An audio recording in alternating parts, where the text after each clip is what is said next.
So my name is Amanda. I live in Kansas City, right in the middle of the United States. I am an IT professional during the day, but outside of work, I'm a mom to a special needs son and an endurance athlete and a wife, and also running a brand on the side. I'm trying to kick up a brand so I can spread a message about my journey. And there's a lot of bariathletes coming up into endurance athletics right now, and so I feel like I have a great story and so many tips and tricks to share. I even have been writing articles about it. I have an ebook I just published on saddle sores for women, even around perimenopause, because I'm going through that as well. So I'm just excited to share what I've learned, to share my journey, and to let anybody know, reinvention is possible. Even though we're, considered midlife, like this is when stuff starts getting good. Absolutely, totally agree with you. I think I'm going through the perimenopause as well, especially with some of the brain fog that I'm dealing with. Oh, yeah. But I'd love to go back. Your early years growing up. You mentioned you're a mum now. You've got a special needs son. What were your early years like? Were you active? Did you have siblings? Were you out on a bike in the forest? What were you doing as a young girl?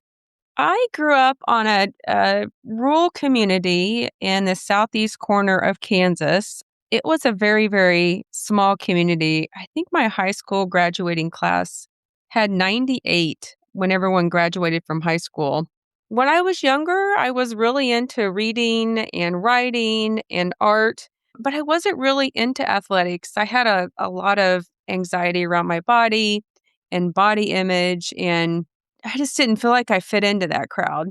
But I always enjoyed being active. I remember when I was younger, I would go with my dad and we'd go cut wood or we would ride on four wheelers. Like we were always outside, but I just never had the confidence when I was younger.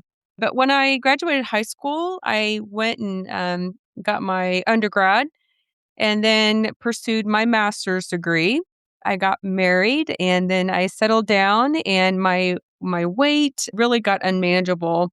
And so I had gastric bypass and it brought me to my journey today to be able to do all those really cool things I wanted to do when I was younger, but just really too insecure to now, competing in Unbound and Ironman events. So what age were you when you had the gastric bypass, and what does that actually mean? I was in my early 40s, and gastric bypass is a bariatric procedure for weight loss. There's different types of bariatric surgeries, but the one I had is probably one of the most extreme versions. It's called an RNY, and the surgery does a couple different things. One, it actually removes a large portion of the stomach. So my stomach is about the size of an egg. And then it also removes a large portion of my small intestines.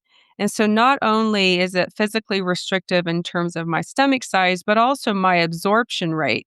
So because I have a smaller intestines, literally reduced, I don't absorb nutrients and food and fueling. And that's a really interesting topic as a bariathlete, like a normal person. And so I have had a lot of trial and error experiments, bonking, hitting the wall, almost passing out, not having energy, like all the things that come through with that. How did that change your life going forward, I suppose, in relation to exercise and endurance sports that you started getting into? What was the journey with your fitness? So I had my surgery right around when COVID started. And I wouldn't say I was addicted to food, but I did enjoy eating. And as we're all aware, when COVID happened, we were stuck at home.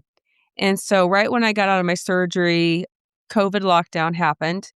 And I wanted to eat, but I knew I could not eat because I would physically get sick and things would get stuck in my throat and my esophagus, etc. So I had to find another outlet. And so there were a couple things I started doing. One was makeup. Like I would literally sit in front of the mirror and just like play with makeup. But the second one, where it really started my journey, was going outside for walks with my husband. And so just something as simple as getting out of the house and walking around the block was difficult for me. But I enjoyed that time with my husband and I really had no other option. I couldn't eat. We were locked in at the house. I couldn't go to the gym. I couldn't leave the house to go to work. So I was working full-time work from home. And so it literally just started with walks around the block. Once sort of COVID was over or even during COVID time, did that then just expand to sort of further distances, or were you able to join a gym or join a community at some point in the future, or did you set challenges for yourself? How did you find the motivation for the next step? Well, it goes back to when I was younger, I never had the confidence to really put myself out there. Even walking, you have to wear more form-fitting clothes, or even with running, you have to wear form-fitting shorts, and I was always really uncomfortable wearing shorts. And so my body was such that I was able to wear smaller sizes and I looked okay in shorts. And so I started changing my clothes and I'm like, wow, leggings, they fit. They're not horrible. And so my husband and I, when we go for walks, I would just move a little faster and we would just like this walk jog kind of situation. And when I first started, like I really didn't have the muscle because I lost so much weight. I lost a lot of muscle. And so when COVID did open up, I hired a trainer at the gym and started lifting with him to gain some of that muscle back. And then when I was at the gym, I saw really the opportunities. I saw my strength coming back. We were walking and running outside. My husband and I were really enjoying it. And then it dawned on me like, wow, maybe I could do a half marathon. Like, I don't know why a half marathon. I don't know. It just, at the time, it seemed like the hardest thing in the world. And so I signed up for it. It was about 6 months out from where I was at the time. And I just had my laser focus on that half marathon. So I found a Couch to 5K program and I started studying that. And then working with my lifting coach, he started giving me some advice. But I wasn't making a lot of progress because I wasn't able to eat very much. And so I started engaging with a sports dietitian and I learned a lot. At the time, when I had my surgery, you're not supposed to have carbs. You're supposed to restrict carbs. I think it's 20 grams per meal. I mean, it's pretty extreme. And so I had to relearn the way I was eating. I would come home after training, doing like a run walk session outside with my husband or lifting. I would pass out. And I'm not even kidding. Like I would get home on the couch and I would pass out. I would have no energy to do anything the rest of the day. Even the next day, like my brain was foggy, I was sore, I was tired, like I could not keep doing that. So with the sports nutritionist, she was blazing a new trail with me as well because with my gastric bypass, there's a lot of things I physically can't eat. And if I do eat them, I'll have what's called dumping syndrome. So, for example, like a typical athlete on a run that's maybe 90 minutes or more, you'd consume a goo or a gel or gummy bears, something of that nature that's high in sugar. But with my anatomy, if I was to eat sugar, I would have what's called dumping syndrome. And that is when the body is not able to process the sugar. And so it causes a lot of GI distress, if you know what I mean. In that sense, nausea, chills, and sweating. So it really has a physical impact on me. So I had to get really creative with my nutritionist. She started introducing different foods to me. There's a couple that really, I don't want to say life changing because that's a little extreme, but it was really a game changer for me. And that was UCAN and also waxy mace and LMNT. But I also, when I was working with the nutritionist, working with the trainer with lifting, starting to incorporate different fueling strategies, I did find a community because I needed more of a social support. I just couldn't go at it by myself. And so I identified a local community who had a real running coach. And at the time, I didn't even know running coaches were for adults. Like I just assumed it was somebody like in high school or in college. But I hired him and I joined their community, and it was a very active community. And so I would go on runs with them. Now, albeit I was super slow, like I was pretty much walking and running, and I was not doing the half marathon distance yet. But I was able to meet a lot of new people, people with similar lifestyles, and I still have good friends today that I met years ago when I started down this journey. So I just used all those tools, my fueling strategies with my sports dietitian, my running coach, my running community, my husband as well, because he was training with me, and just did that enough where I was able to complete the half marathon. I think I was second to last. They were like taking all the signs and everything down. But the fact that I finished it was just my goal. Like that, it just seemed like the hardest thing in the world to do a half marathon just to finish it. And I did. Even though I was second to last, I finished it.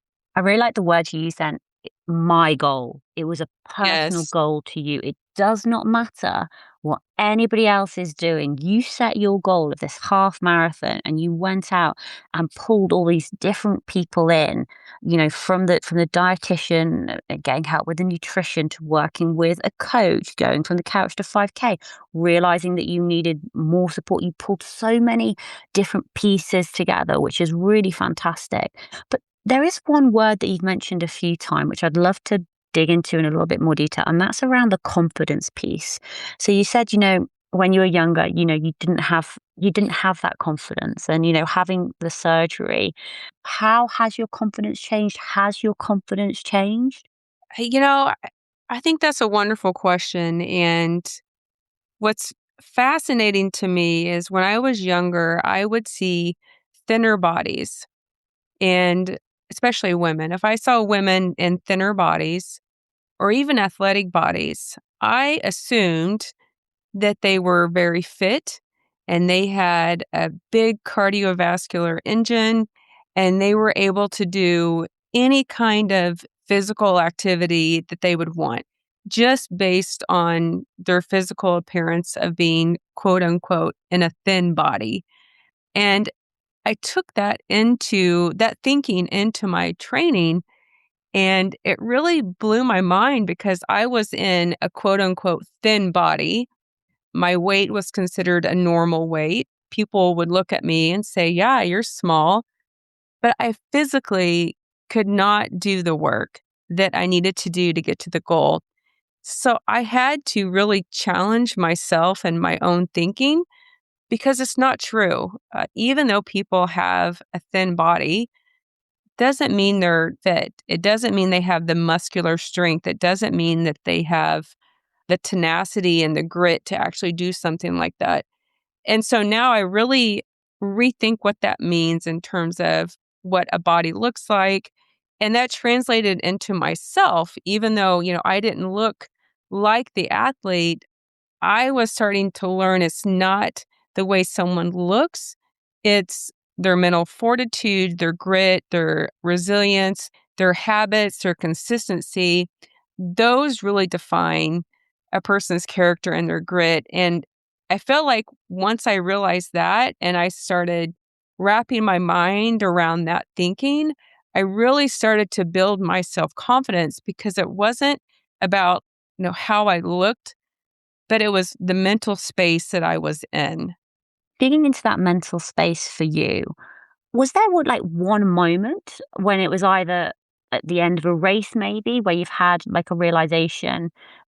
For me, it was the end of the Appalachian Trail, when for me, it was just like, I'm good enough. Like, I'm good with me. Like, I don't, I'd gone beyond caring. And I'd love for you to share that experience with us, when it really changed for you. And I really started believing that to be a truth in my own mind the more I showed up to racing, different races, particularly triathlon. Boy, that really opened up my eyes. But I would go to a community 5K fundraiser for a clinic or something, and everyone looked like me. People showed up in different bodies, different ages, different genders. Some were young, some were a lot older. I would see 16-year-old young men hauling ass in a 5K. But then on the other hand, I would see an 85-year-old man that's running with his wife because he just likes to be outside. And then everything in between. And so I realized that most of the people attending these races are not elite. They're not competitive. If anything, they're the average person that you see at the grocery store buying eggs. So the more I was involved in the community and the more I participated in the races, the more I realized they're just like me. We're just doing hard things and we all look different and show up in different ways. Absolutely. And you've done a lot of hard things from Yeah. becoming like, a gravel cyclist, an Ironman 17.3 finisher.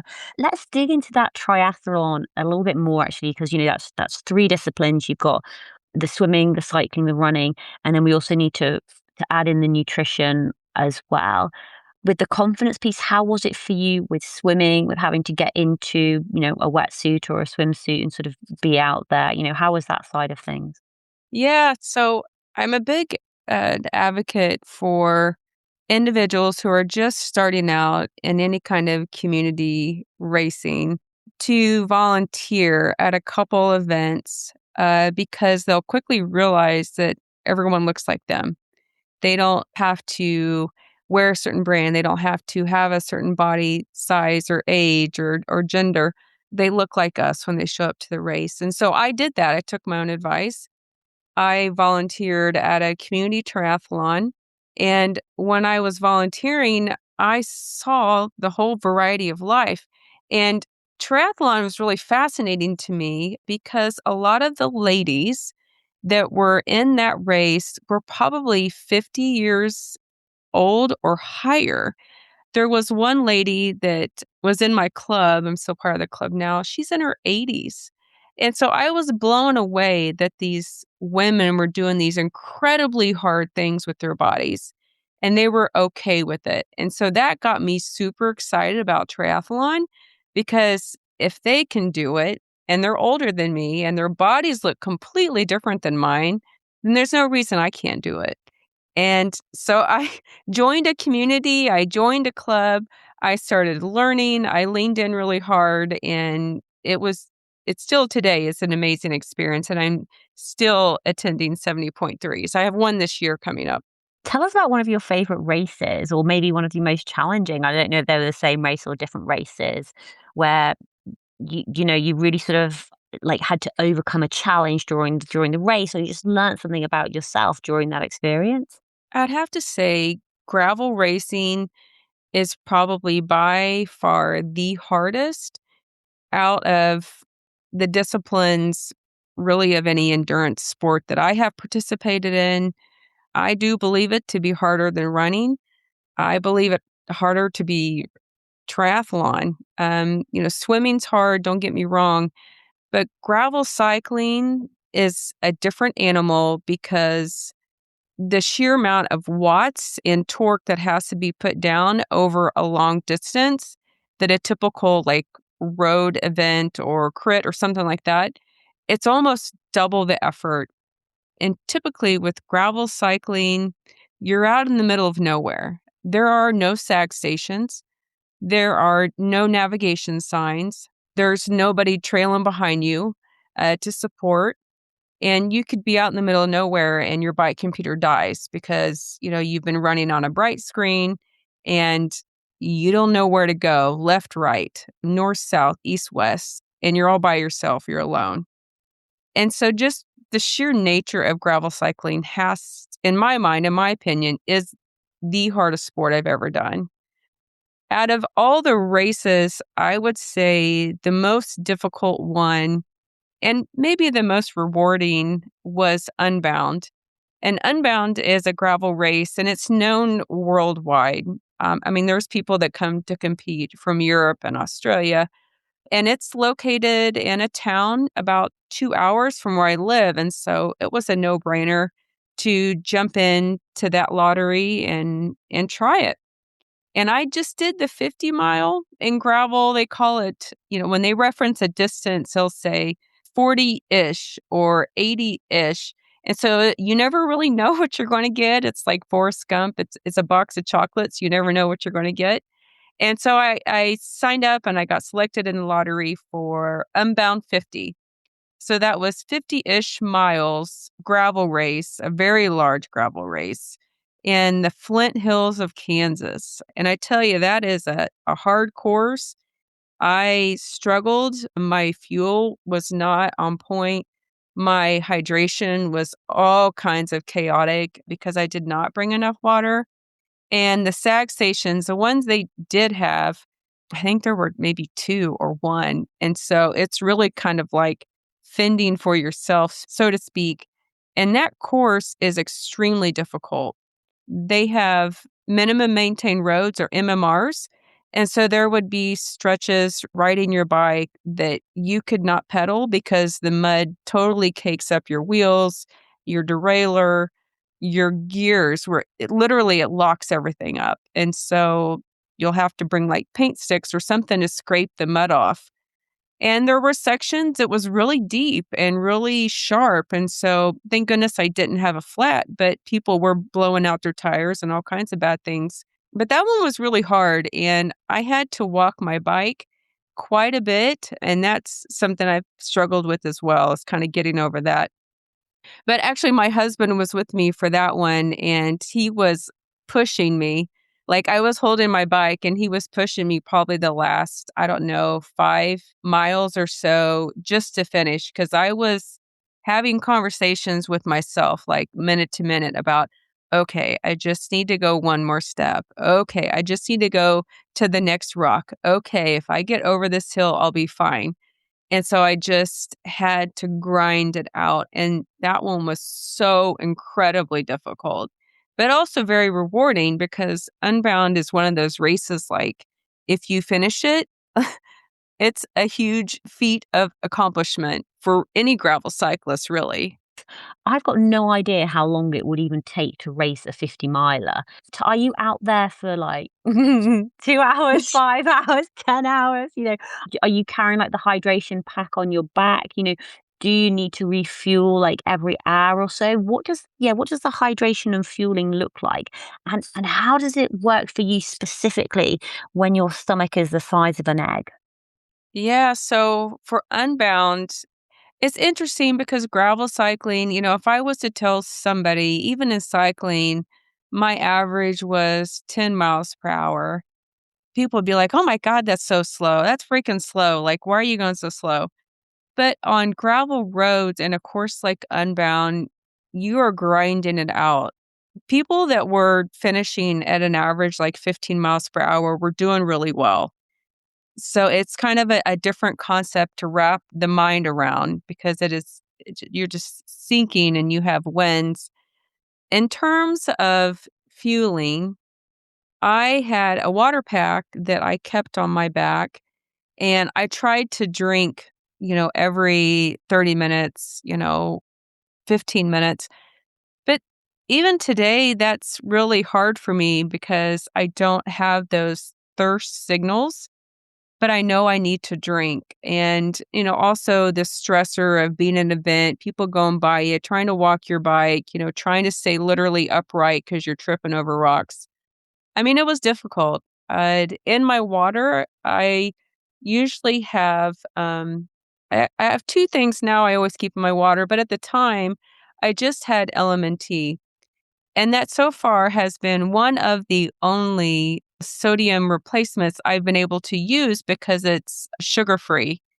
And it also has a really interesting mix of minerals above and beyond just sodium.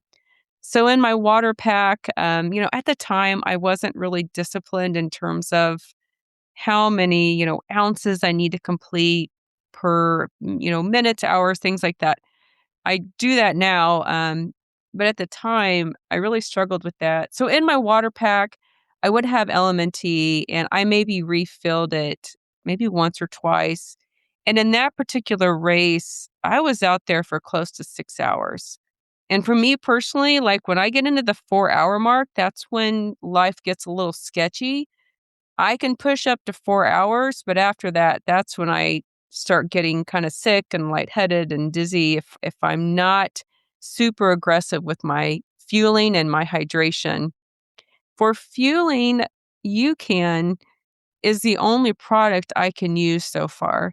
And I was introduced to UCAN from my sports dietitian when I first started doing these crazy events. And I can only use that because it's a slow releasing super starch. So versus like a goo or something like that, when we think of a typical fueling goo, it has a lot of sugar, but UCAN has a type of carbohydrate that's slow releasing and it doesn't have any sugar. And so I would try to get one of those UCAN gels in every 30 minutes, but that's also really hard to do in the middle of a race. You're trying to stay vertical, your gears are locked up with mud, all the things.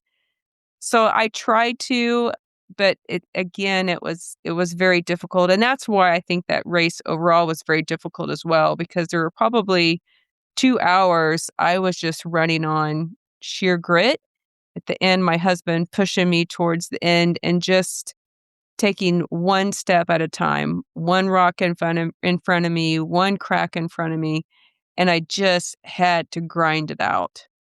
I'd love to talk more about the training. So you've mentioned a few things, that you've pulled in, support from the community and working with a coach. How do you make training work for you? What does training look like for you? When I first started out, I needed a lot of structure to understand what does it mean when we say training. And so I become pretty familiar with Training Peaks and Trainer Road because that's what my coaches were using to put my plans in. And had some Garmin devices. I learned about heart rate training.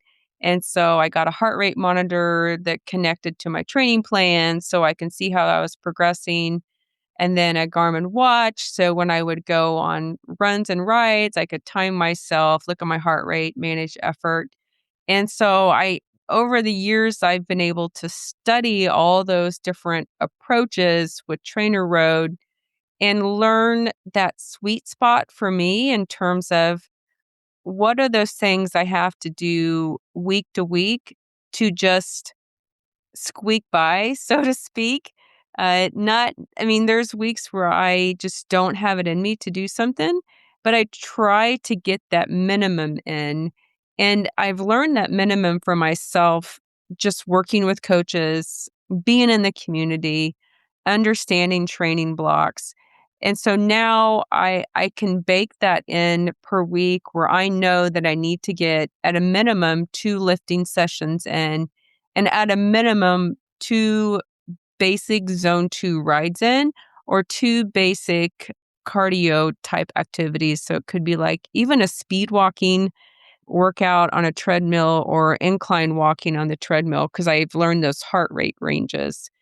So I know each week that those are the two I needed 2 lifting and 2 cardiovascular things each week. And if I could get those 4 things in a week, I'm good. But in terms of like the duration and the number of minutes, or if it's walking, running, or swimming, or power walking outside, it's really indifferent to me. It's just the fact that I'm moving and I'm keeping that consistency in place.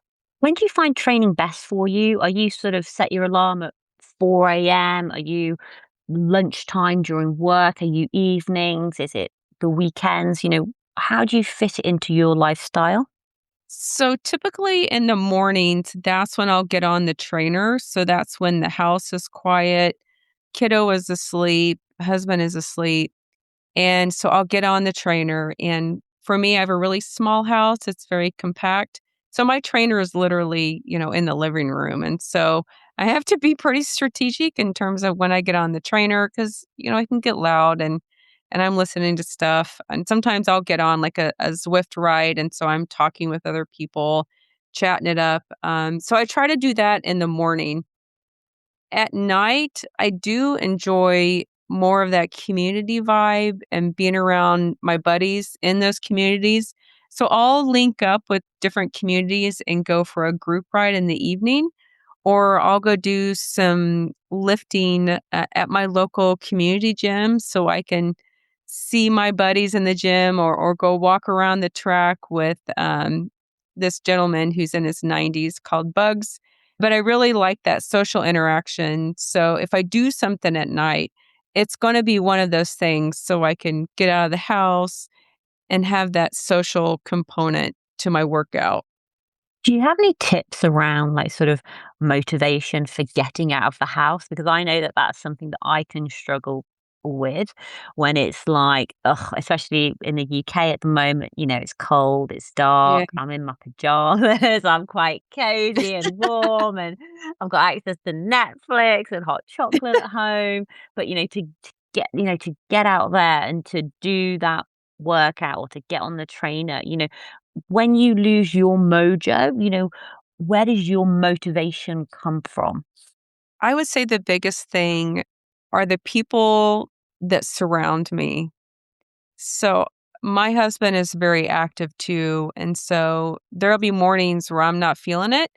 And he's like, "Hey, I'm going to the gym. You want to go?" And I'm like, "Oh, God. Like, I feel like crap if I don't go. I'll go, even though I don't really want to, but I'll go because he's going and I get it done."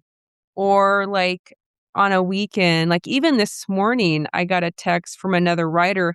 "Hey, we're going to meet up at this gravel ride at this location. I want you to come." And I really didn't wanna do any writing today, it's cold, and I wasn't able to today, but the fact that they're, like, tapping my shoulder and calling me, "Hey, we got this thing, come on." Like, it's kinda, like, impossible not to be moving just because the people I'm around are always doing something. They're meeting up for a swim group, like, my swimmer for the next 70.3. She's like, "Hey, do you wanna meet up and do some swimming with me?" And I'm like, "Cool," I'm not that into swimming, but that sounds like fun. Or my husband, he's training for 2 half marathons this year. And so I'll ride my fat bike with him behind him carrying his fuel. So there, I got a ride in. I didn't really mean to. Or even like my friends that do ride marshaling, like they'll have community events and they're like, "Hey, Amanda, we're marshaling for this. Can you come?" I'm like, "Cool, like I'll come." And so it just really gets baked in all around me where it's harder not to than it is to do nothing. You become like the 5 people that you hang out with the most. Yes. So if your social circle or your friends are out there running, riding, walking, message you, "Hey, come for a swim. I've got a bike. Let's go outside." I think it's just such a great tip. Like, don't underestimate the social side or the social support that you can get from a gym community or, a gravel riding community, from a tri club, connecting with other people who they probably sometimes lose their mojo as well. And so actually for them, it might even be like messaging you saying, "Hey, come for a ride." They might be secretly hoping, saying, "Oh, I hope she says no." Then you're like, "Oh, well, I've got to say yes." So you say yes, you both go, you have a great time, Yep. you both feel better, you've had your movement. Yeah, it's really, really powerful. And Amanda, how can people connect with you? Where are you most active on social media? I have a blog on Substack. It's one gear short of normal. If I was to pick the one thing to do for the rest of my life when, I retire, it would be to write. I love writing, and Substack is really my favorite place to be out of all the platforms because I can talk about those things that we as athletes don't want to say out loud. And I have grown a small community, not big by any means, but a very engaged community. And my read and open rates are over 50%, which is really unusual for Substack. But I write for people like me in normal bodies doing extraordinary things, like women, how we manage saddle sores. Like, I couldn't find anything out there in the internet that talked about women's health with saddle sores, and in particular in perimenopause for women. So, because I like to write and I'm just very curious by nature, I pulled a comprehensive reference guide together for women because I couldn't find it anywhere for myself. And I struggled with it and I couldn't find the answers, and it was trial and error. And Amanda, I'd love for you to have the final words of advice, final words of wisdom for other women out there who want to go out and push their bodies, do something different, take on new challenges. What words of advice would you like to share? But please don't say just do it. When I reflect back at the races and what I've done, I just go back to they look like the people you see at the grocery store. They look like the people that show up at your schools, at your kids' schools for PTA conferences. People don't look like a typical athlete. They're everyday people doing extraordinary things, but you would never know by looking at them. And because of that, it's mental fortitude, it's consistency, it's community, and it's trying and just showing up. And I think if someone was just to look at the average person at a race or volunteer and just try with the goal of showing up, they would get addicted to that whole community and the racing lifestyle very quickly. Totally agree with that. Showing up is so, so powerful. Amanda, thank you so much for coming on the Tough Girl podcast and sharing more of your journey. It's been amazing to speak to you, and best of luck with all your races this year. Thank you.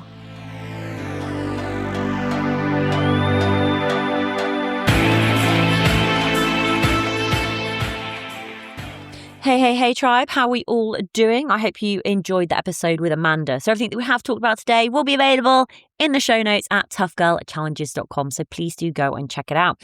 So a bonus episode was released this week on International Women's Day, which is the 8th of March.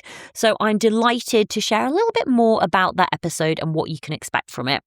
So we spoke with Lila, trail named Sugar, who is a Triple Crown hiker and Appalachian Trail record breaker. So growing up near Boston, Sugar discovered hiking in her early 20s while exploring the White Mountains of New Hampshire. After getting sober at 30, she found herself with the clarity, time and capacity to pursue the life she truly wanted. What followed was a decision to live authentically, prioritizing long-distance hiking and becoming what she proudly calls a professional dirtbag. In 2021, Sugar set out on the Appalachian Trail. While she knew she was a strong hiker, she also faced the uncertainty of what it would mean to walk the trail as a trans woman. Feeling the isolation of not seeing many stories like her own pushed her to begin writing, speaking openly, and becoming someone other queer and trans hikers could reach out to. Since then, she's become the first known trans woman to complete the Triple Crown of long-distance hiking, founded Trail Cuties, a free mentoring program supporting first-time queer and trans thru-hikers, and in 2024 pioneered the Divide to Crest route, a 3,000-mile backcountry journey from the Mexican border in New Mexico to the Canadian border in Washington. In 2025, Sugar set a new women's self-supported speed record on the Appalachian Trail southbound, breaking the previous record by more than a day and a half. In this episode, we dive into sobriety, transition, representation, burnout, post-trail blues, building community, and what it really takes to push the body day after day. Sugar also shares practical advice on training, fueling on a budget, protecting your feet, and why big dreams are built through small, steady steps. This is a conversation about courage, visibility, and creating the path you wish had existed when you started. So as always, new episodes of the Tough Girl podcast drop every Tuesday at 7 a.m. UK time. Hit subscribe so you never miss the inspiring journeys and incredible stories of tough women pushing boundaries. If you want to support the Tough Girl mission to increase the amount of female role models in the media in the world of adventure and physical challenges, you can support via Patreon, patreon.com/Tough Girl podcast. Your support really does make a massive difference. Everything that we have talked about today and all of our past episodes are available on the website at toughgirlchallenges.com. Please do go and check it out. On the website, there's more information about me, the different adventures and challenges that I've done, as well as all of our past episodes going back to 2015.